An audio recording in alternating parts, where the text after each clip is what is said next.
¿Qué es peor, amado hermano? ¿Matar o robar? Ok, ¿qué es peor?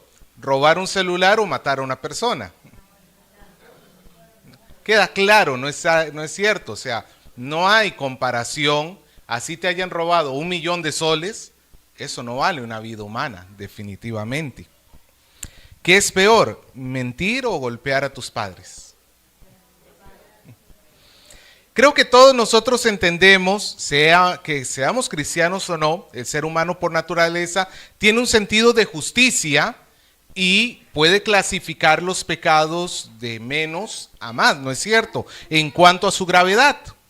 Esto es algo correcto, algo verdadero en sí mismo. Sabemos que ante Dios, pues todo pecado es pecado, eso es cierto.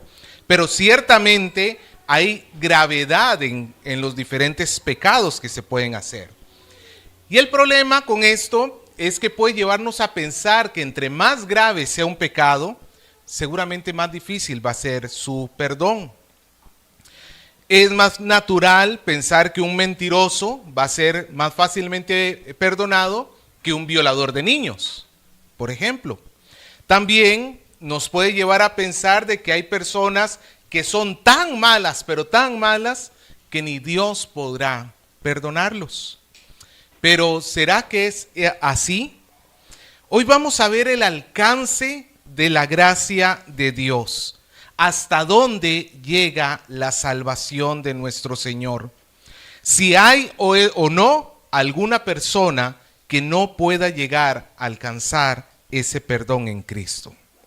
Vamos a ver cómo Pablo utiliza su propia experiencia para glorificar a Dios después de considerar la obra que el Señor ha hecho en su propia vida. Y esto nos va a servir de esperanza para todos nosotros, pecadores. Si recordamos hasta lo que hemos llevado hasta este momento en esta carta, en los mensajes anteriores, especialmente en el mensaje anterior, Pablo introdujo a Timoteo el propósito principal de esta carta. ¿Por qué Timoteo se tenía que quedar en Éfeso? A ver si alguien se acuerda, sin ver la Biblia.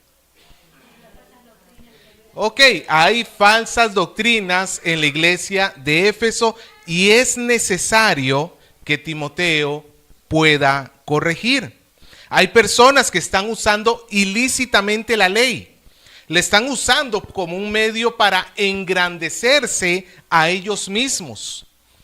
Y Pablo pasa a usar su propia vida y experiencia como un testimonio de lo que en realidad la ley tenía que hacer. Lo vimos la semana pasada. La ley no está hecha para los justos, sino para el pecador. ¿No es cierto? Ahora, Pablo va a comparar su propia vida con la ley de Dios, por decirlo así, para poder mostrar la grandeza de Cristo. Pero esto no es un testimonio frío por parte de Pablo, sino que aún cala en lo más profundo del corazón del apóstol. Y Pablo no puede evitar terminar en una adoración, en una exclamación de adoración gloriosa hacia el final del episodio que estamos viendo el día de hoy. Pablo va a hablarnos desde el fondo de su corazón, del fondo de su corazón. Él comienza con una acción de gracias que era propio a las cartas de la época y que va a ir aumentando en emoción hasta terminar, como les digo, con esta gloriosa alabanza del versículo 17. Pero antes, comencemos viendo el inicio, versículo 12. Pablo dice: doy gracias al que me fortaleció, a Cristo Jesús, nuestro Señor, porque me tuvo por fiel poniéndome en el ministerio. ¿A quién está agradecido Pablo? Al Señor Jesús. ¿Por qué está agradecido? Porque lo fortaleció, y esta palabra fortaleció en griego, endunamó, significa pues hacer fuerte, refiriéndose no tanto a la fortaleza física, sino a la fortaleza del alma, a fin de poder alcanzar un propósito dado. Pablo por sí mismo era incapaz de llegar a creer en el Señor. Por sí mismo era incapaz, peor aún, de llegar a servirle al Señor. Si recordamos el pasado de Pablo, ¿qué estaba haciendo Pablo, o mejor dicho, Saulo de Tarso, antes de su conversión? Estaba haciendo todo lo contrario a lo que se esperaría que hiciera una persona cristiana. Él estaba queriendo destruir el cristianismo. No es que era indiferente, no es que los veía así como, estos me caen pesados. Es que los quería destruir literalmente. Y esto entonces causa cierta ironía, porque nadie en el mundo hubiera querido decir estoy al servicio de Cristo. O sea, el último que hubiera querido decir eso en todo el mundo hubiera sido Saulo de Tarso. Él mismo lo dice en Hechos capítulo 26, versículo 9. Estas son las mismas palabras de Pablo. Escuchen su testimonio. Él dice, yo ciertamente había creído mi deber hacer muchas cosas contra el nombre de Jesús de Nazaret. Pero ahora Pablo dice que Dios lo fortaleció. ¿Para qué? ¿Por qué? Porque lo tuvo por fiel. Esta palabra fiel tiene que ver en relación con la palabra fe. Fe y fiel vienen siendo la misma palabra en griego. Y Pablo lo que está diciendo es, tengo fe por la fortaleza del Señor. No es una fe que haya nacido en el corazón de Pablo. No fue que Pablo un buen día se levantó y dijo, voy a dejar de lado todos mis pensamientos en contra de Jesús y voy a seguirlo a él. No, es más, eso nunca sucede en el corazón de ningún ser humano. A pesar de que en nuestra experiencia nosotros lleguemos a entender de que nosotros tomamos una decisión de seguir al Señor, en realidad esa decisión no es otra cosa que una respuesta de la obra de Dios en el corazón. Pablo dice que fue considerado fiel. Pero esto nuevamente no es por obra alguna de Pablo, sino por la gracia de Cristo manifestado en este hombre. La obra de Cristo fue tan perfecta que aquel infiel Saulo de Tarso pudo ser transformado completamente en un fiel apóstol Pablo. La mancha de pecado que tenía este hombre fue borrada completamente y a los ojos del Padre, todas aquellas cosas malvadas que había hecho Saulo quedaron borradas, de tal manera que a los ojos del Padre, ese Saulo, ahora Pablo que estaba allí, Dios lo veía como fiel. Así que Pablo no solamente es llamado a salvación, sino que Pablo está celebrando también que el Señor lo tuvo por fiel y lo llamó al ministerio. Lo llamó para publicar el evangelio de salvación.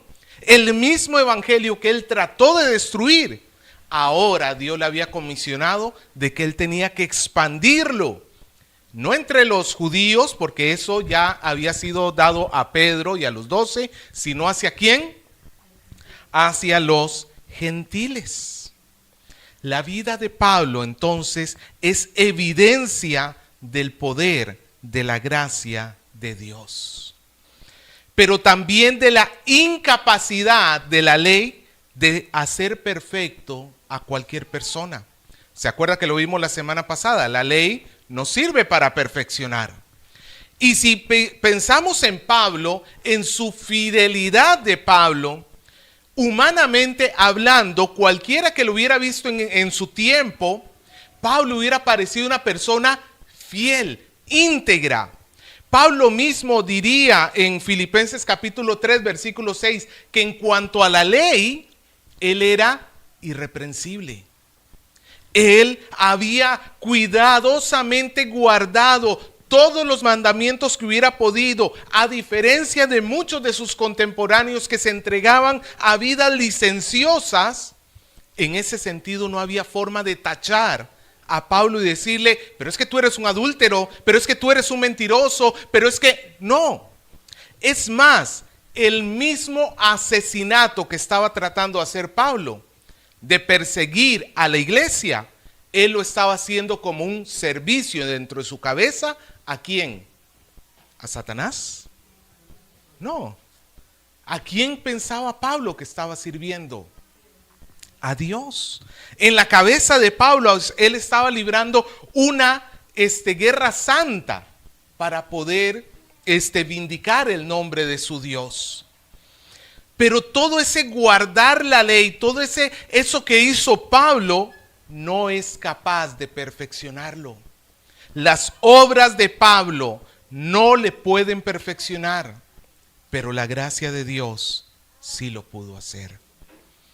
Es por eso que el apóstol se escandaliza al ver a los efesios que, habiendo comenzado siguiendo a Cristo, ahora quieren ir en pos de la ley para poder ser santificados.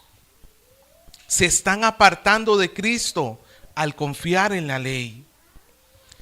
Pablo continúa su relato contándonos cuán grave era su pecado. Comienza el versículo 13 diciendo así: habiendo sido yo antes blasfemo, perseguidor e injuriador. Como repito, a ojos de las demás personas Pablo hubiera sido impecable, pero a ojos de Dios, ¿cómo era Pablo? Un blasfemo. ¿Blasfemo por qué? Porque al santo Hijo de Dios, al santísimo ser que se había hecho carne en la persona de Jesucristo, que había dado su vida en la cruz y había resucitado, lo había catalogado como un mentiroso. Lo había catalogado como un hombre más y había catalogado a toda su obra como falsa. Es perseguidor porque con todo odio persiguió a la iglesia tratándola de exterminar. Y el objetivo de Pablo no era quitarla de Jerusalén. El objetivo de Pablo era quitarla de sobre el planeta Tierra, básicamente. Y también Pablo se llama a sí mismo injuriador. ¿Sabe lo que significa injuriar? Es cuando tú acusas a otro falsamente. Como cuando eras niño y mamá, mira lo que hizo mi hermano, y era mentira. Eso es injuriar. Y Pablo estaba injuriando a aquellos cristianos, llamándolos como blasfemos, como herejes, cuando en realidad era mentira. Ellos eran portadores de la verdad. El pecado era abundante en Pablo, pero la misericordia de Dios fue todavía más abundante que el pecado. Volvemos a leer el versículo 13. Habiendo sido yo blasfemo, perseguidor e injuriador, mas fui recibido a misericordia, porque lo hice por ignorancia e incredulidad. Pablo no puede dejar de apreciar la misericordia de Dios sobre su vida. Aún más, al considerar que él estaba actuando en ignorancia y en incredulidad. Él era ignorante porque lo estaba haciendo desconociendo al Señor Jesucristo. No conocía el verdadero sentido de la ley. Pablo conocía mucha ley, pero no conocía el sentido de la ley. No conocía a Jesús como Señor y Salvador. Era incrédulo y era ignorante. Pero a pesar de esta grave condición, él no había blasfemado contra el Espíritu Santo. Una de las cosas que nos dice la Biblia es que no hay perdón para el que blasfema contra el Espíritu. Y esto es la preocupación de muchas personas que piensan y dicen, no, pero es que antes de yo ser cristiano, yo había hablado mal de Dios, había hablado mal del Espíritu. Seguramente Dios ya no me perdona. Es que a eso no se refiere la blasfemia del Espíritu. Como vemos, Pablo se oponía abiertamente al mismo Jesús. Cuando hablamos de los pecados que se cometen en ignorancia y en incredulidad, es cuando la persona todavía no ha recibido la luz del evangelio. Y antes de ese momento puede llegar a hacer todo tipo de tonterías, perdone la palabra, por no usar una mucho más grave, en contra de Dios. Como les digo, personas que literalmente insultan a Dios. Pero esa no es la blasfemia. Porque la blasfemia del Espíritu Santo en el contexto que se nos da en los evangelios es cuando el Señor manifiesta toda su obra delante de los hombres. Está manifestando que Él es el Señor, que Él es el Salvador. No hay duda alguna de que Él es el Salvador, pero la persona en su corazón termina diciendo, no es. Y termina rechazando la obra del Espíritu Santo en su corazón. Ahora, yo sé que puedo apostar que todos nosotros en algún momento de nuestra vida hemos rechazado a Cristo. Porque la blasfemia del Espíritu Santo va mucho más a simplemente decirle a una persona, no quiero creer en lo que me estás diciendo. La blasfemia contra el Espíritu Santo es un estado de obstinación, donde la persona continuamente está rechazando y rechazando y rechazando. Y por más que escucha, sigue rechazando y rechazando. ¿Y por qué se vuelve un pecado imperdonable? Porque el único que puede traer salvación a la persona es Cristo Jesús. ¿Y quién es el encargado de revelar a Cristo en nuestro corazón? El Espíritu Santo. Y si tú rechazas lo que el Señor te está ofreciendo, no puedes encontrar perdón de tus pecados. Por eso es que la blasfemia se vuelve el pecado imperdonable, porque rechazas tu salvavidas. Rechazas el único camino a salvación. Pero repito, es un estado constante de rechazo. Pablo había rechazado a Cristo, pero llegó un momento en que el Señor le dio el don de la fe por medio del Espíritu Santo. La ignorancia del apóstol, en ese momento Saulo, fue pasada por alto y Dios le entregó el regalo de la fe. Este contraste entre el gran pecado de Pablo y su gran misericordia de Dios se ve reflejado en el versículo 14. Mira lo que dice. Pero la gracia de nuestro Señor Jesucristo fue más abundante con la fe y el amor que es en Cristo Jesús. Pablo está diciendo, yo fui blasfemo, fui injuriador, fui perseguidor, hice un grave pecado. Pero ¿qué sucedió con la gracia de Dios? Fue todavía más grande aún, fue mayor, más grande que el pecado del hombre, es la gracia de Dios. Pablo mismo serviría como comentarista para este versículo cuando en Romanos 5:20 dijo, cuando el pecado abundó, sobreabundó la gracia. Y esa gracia se manifestó a través de la fe y el amor que Dios le dio a Pablo a través de la obra de Cristo Jesús, para que ahora Pablo pueda llevar este evangelio a todos los que lo necesitan. La acción de gracias de Pablo va de la mano con lo que él quiere que Timoteo entienda. Es como si Pablo le estuviera diciendo a Timoteo, Timoteo, es la gracia y no la ley la que salva y perfecciona al pecador. Y Pablo es el mayor ejemplo de esto. Por eso pasa a mostrarnos qué tan profundo era su pecado. Vamos al versículo 15.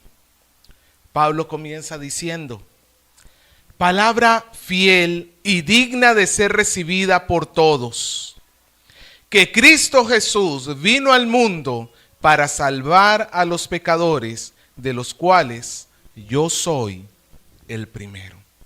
Pablo dice esta declaración, palabra fiel y digna de ser recibida por todos. Esta es la primera de 5 veces que Pablo va a repetir esta frase en diferentes cartas. Aquí en 1 Timoteo lo vas a encontrar en 3 partes más.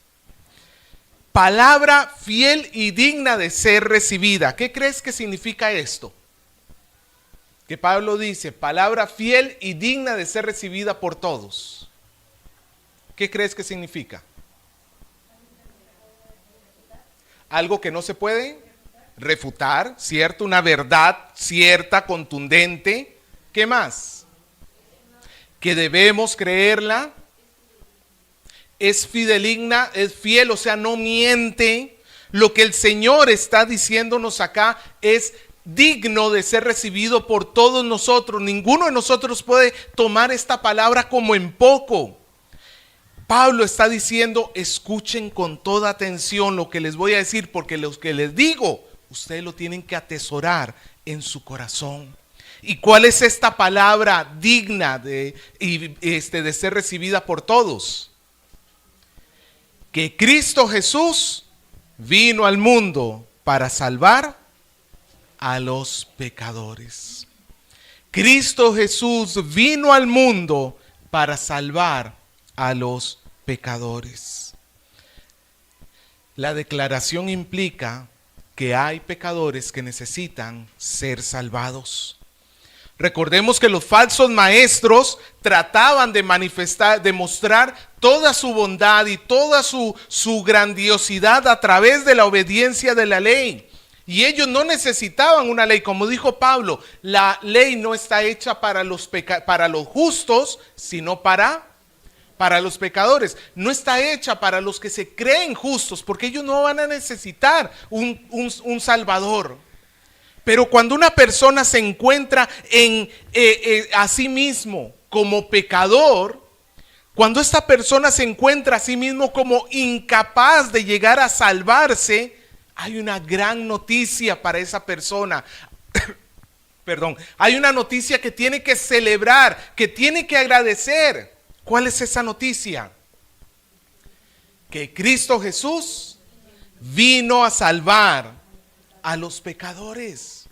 Amado hermano, si esto no le dibuja por lo menos una sonrisa en la cara, no sé si usted está entendiendo lo que está leyendo. El Hijo de Dios se hizo hombre para satisfacer la ira de Dios y para poder declararnos justos delante de Él.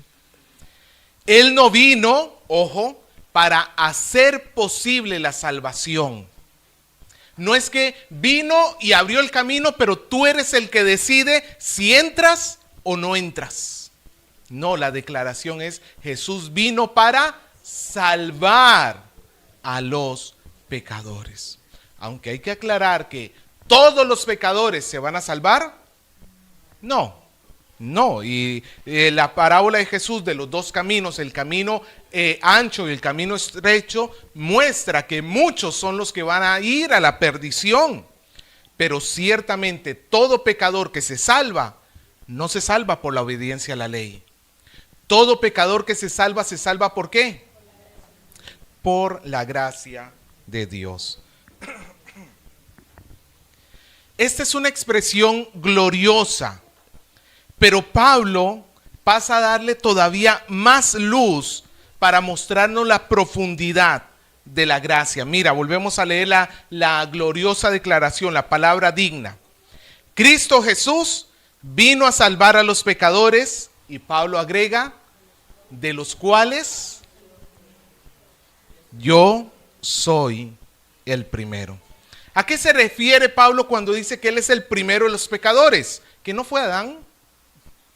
Si hablamos en orden, ¿quién pecó primero? Pues Adán. ¿O será que el pecado no existió hasta que llegó Pablo? No, ilógico, no es cierto. Tampoco cuando Pablo dice yo soy el primero de los pecadores, no se está refiriendo al pecado, a la gravedad de un pecado moral.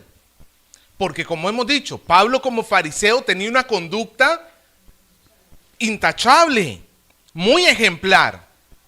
Pero ¿a qué se refiere Pablo cuando dice que él es el primero de los pecadores? está hablando de magnitud. Está hablando de que él cometió el pecado más grave que se podía cometer sobre esta tierra. Porque, como hemos dicho, Pablo no solamente estaba rechazando a Jesús, sino también que quería exterminar a la iglesia. A la iglesia que es el cuerpo de Cristo. A la iglesia que es el pueblo que el Señor ama y ha salvado. A la iglesia que es la encargada de llevar el mensaje de salvación para que otros se salven también. Imagínate si por un momento, en ese momento la iglesia no era muy grande. Hoy en día, bueno, supuestamente la mitad de la población del mundo se llama cristiana. Supuestamente, o sea, estamos hablando que de cristianos puede ser, creo que la mitad o la tercera parte, no me acuerdo ahorita. Pero estamos hablando que son miles de millones de personas que hoy en día nos llamamos cristianos. En aquel tiempo apenas eran unos cuantos miles de personas. Y matarlos hubiera significado apagar todo el movimiento de Cristo para la eternidad. O por lo menos hubiera sido un gran revés, porque el mensaje, la encomienda del Señor era que los discípulos fueran a dar testimonio hasta lo último de la tierra. Pero sin discípulos, sin seguidores de Cristo, ¿cómo va a llegar el evangelio a aquellos? Es ser un tiempo muy sensible. Es como cuando tú tienes una planta que está chiquita y si se te enferma, ahí sí es cierto que es más delicado. Todavía si está grande y se le enferma una rama, pues tú la cortas y te queda más todavía, ¿no es cierto? O siembras y vas haciéndolo crecer. Entre más grande sea un ser vivo, más fácil va a ser de que continúe. Pero en sus etapas más primarias es más delicado. Si la iglesia hubiese caído en ese momento, quizás el cristianismo sería muy diferente a como lo conocemos el día de hoy. El plan de Dios, si hubiera sido posible, hubiera quedado frustrado. Pero solo por la gracia de Dios, este obstáculo necio llamado Saulo de Tarso, que estaba oponiéndose de la peor de las maneras, solo la gracia de Dios pudo hacer que ese obstáculo fuera quitado, y no solamente quitado, sino más bien ahora vuelto un instrumento para que llevara el evangelio de la manera más ferviente posible. Aquel obstáculo más bien se volvió una herramienta para el evangelio. Pablo se llama así el peor de los pecadores, el primero de los pecadores, porque él entiende la gravedad que lo hizo, pero al mismo tiempo eso marca la gran misericordia de Dios. Mira el versículo 16. Pero por esto fui recibido a misericordia, para que Jesucristo mostrase en mí ¿el primero de qué?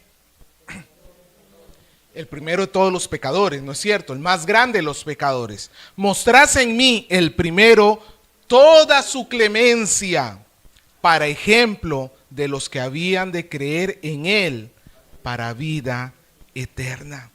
Es como si Pablo le estuviera diciendo a Timoteo: Timoteo, la ley no va a salvar a nadie. Yo lo intenté hasta lo sumo y solo logré ser el peor de los pecadores.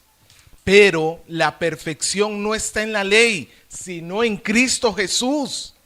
Así que toda la iglesia de Éfeso tiene que saber esto. Si quieren ser perfectos, si quieren vida eterna, solamente tienen que seguir a Jesús.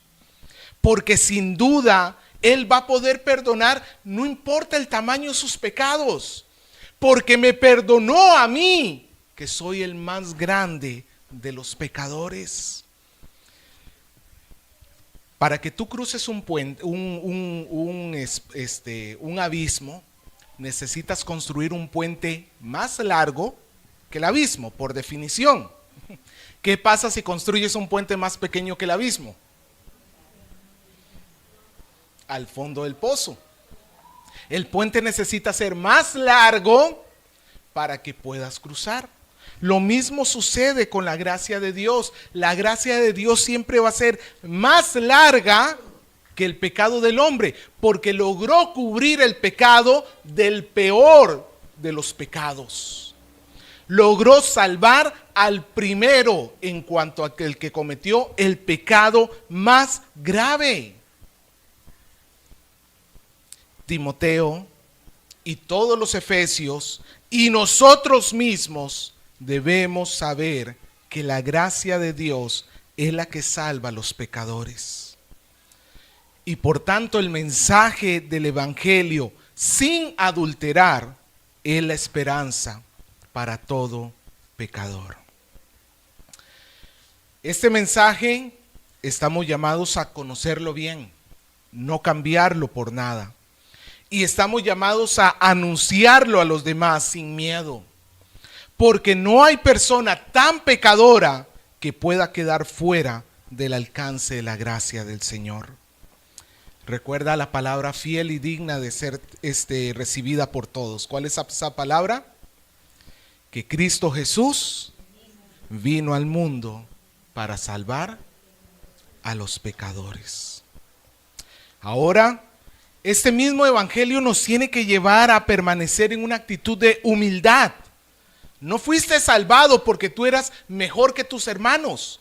Posiblemente aquí habemos algunos que comparados con nuestros hermanos hemos llevado vidas peores o mejores comparados con nuestros hermanos en la carne. Me estoy refiriendo a eso. Y bueno, si hemos tenido una vida peor que otro, pues entendemos, es la gracia de Dios.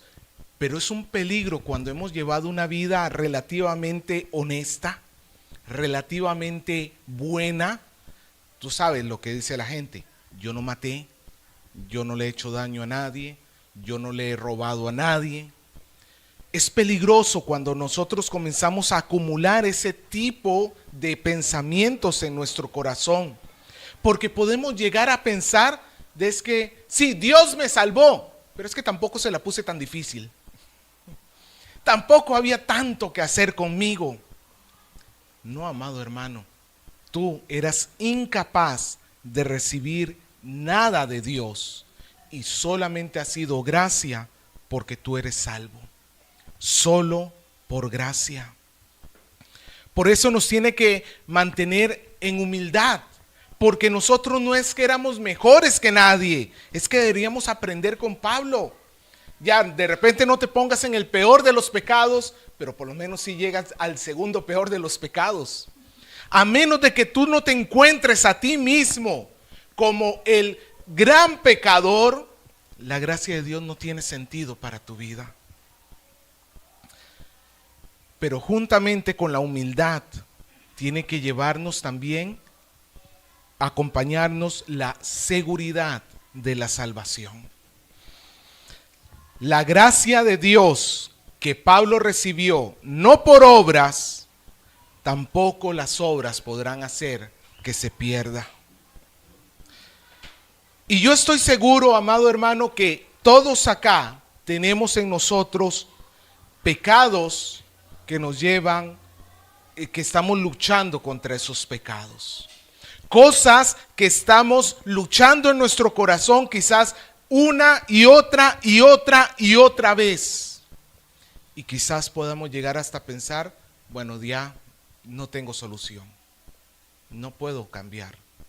Dios no me podrá perdonar. ¿Cuántas veces me ha perdonado?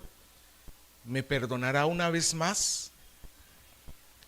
La palabra de Dios nos dice que su gracia cubre todo pecado. Todo pecado. El punto no es si te puede perdonar o no. El punto es si tu corazón va a ser lo suficientemente humilde para recibir ese perdón y también sincero para arrepentirse de todo corazón. Porque el problema no está en la gracia. Su gracia nos es suficiente, como diría Pablo en Corintios.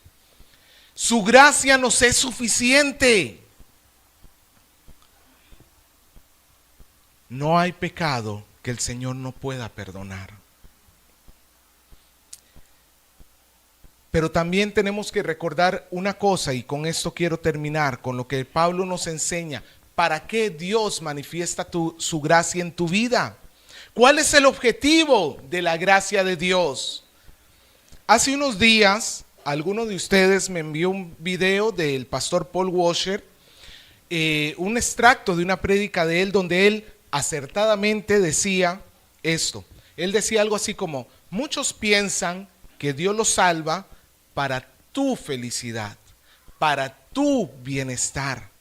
Y si bien es cierto, la felicidad del que es salvado es necesaria, o sea, él no puede recibir la noticia más grande de todas y quedarte inmutable y decir, pues, qué bueno, me salvaste. No, obviamente el corazón salvado va a estallar en alegría, pero ese no es el propósito último. El propósito último de la salvación es que ahora ese corazón que ha sido salvado, esa persona que ha sido redimida, glorifique a Dios en los cielos. Dios nos salva para su gloria. Y por eso Pablo termina con esta doxología del versículo 17. Doxología, para los que no saben, es una exclamación de gloria. Una exclamación donde se alaba al Señor. Y el versículo 17 dice: por tanto, al Rey de los siglos, inmortal, invisible, al único y sabio Dios, sea honor y gloria por los siglos de los siglos. Amén. Donde Pablo no puede, aquí Pablo no puede otra cosa sino alabar al Señor por su soberano plan. Imagínate, Pablo, que iba a ser el obstáculo más grande para la iglesia, fue quitado y convertido en un facilitador del trabajo de la iglesia. Pablo no puede sino alabar al inmortal Dios. ¿Qué significa inmortal? La palabra lo dice. ¿Qué significa inmortal? Que no muere. Dios es eterno y la voluntad de Dios siempre permanecerá. Dios ha decidido que su gracia va a salvar a los pecadores, y en algún momento ese plan va a fracasar. No, porque Dios vive por siempre. Él permanece para siempre.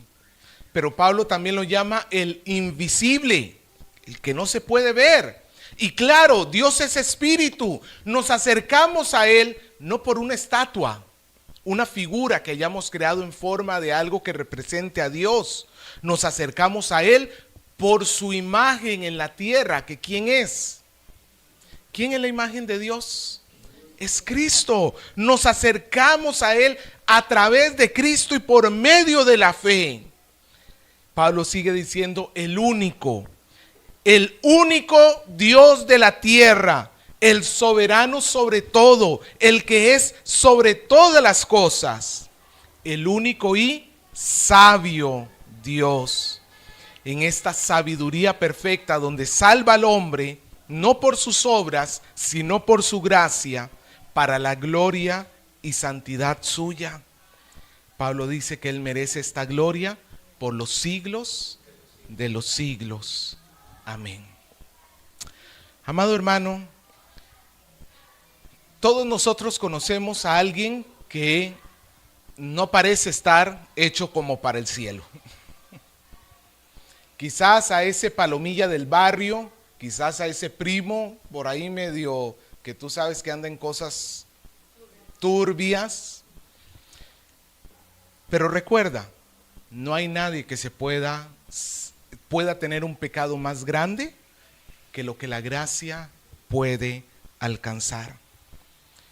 Por eso nos tiene que llevar a nosotros a tener esperanza. Tú lo ves hoy así, síguele testificando de Cristo, porque la gracia le es suficiente. Es la salvación por la gracia a través de Cristo que le da esperanza al pecador, y todo eso para la gloria de Dios. Una última cosa. ¿Tú te estás preocupando de darle las gracias a Dios, de glorificar su nombre por tu salvación? ¿O es que ya lo das por sentado? Sí, ya Dios me salvó, qué bueno.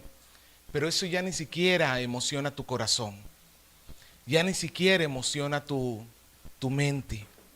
No, amado hermano, nosotros tenemos que mantener este agradecimiento continuamente delante del Señor. Cuando nos reunimos a cantar, por ejemplo, ahora como iglesia que nos reunimos a cantar, ¿es ese canto una expresión similar a esta doxología? No en palabras, sino en el corazón.